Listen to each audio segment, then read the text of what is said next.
మాతారాణి నలువైపుల దిగ్బంధనం విధించాలి. హేమా మాతంగి ఇప్పుడు ఈమెను ఇదే విధంగా కొడుతూ ఉండాలి.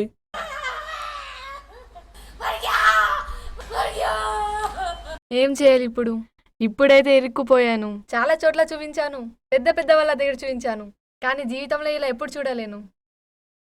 కానీ నేను చాలా ప్రయత్నం చేశాను. ఇక్కడి నుంచి కూడా తీసుకెళ్దామని చూసావు, ఎందుకు?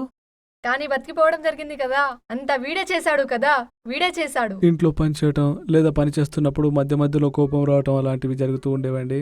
చాలా బాధ పెట్టింది. నేను క్షమాపణ కోరుతున్నాను. నేనేం చేసినా సరే వదిలిపెట్టగలుచుకోలేదు. ఎలాగైనా చేసి చంపేద్దాం అనుకున్నాను, కానీ మీరు దీన్ని జీవితం ప్రసాదించారు. జీవితం ప్రసాదించారు. హేమా మాతంగి నిర్బంధించాలి ఈ యొక్క ఆత్మని.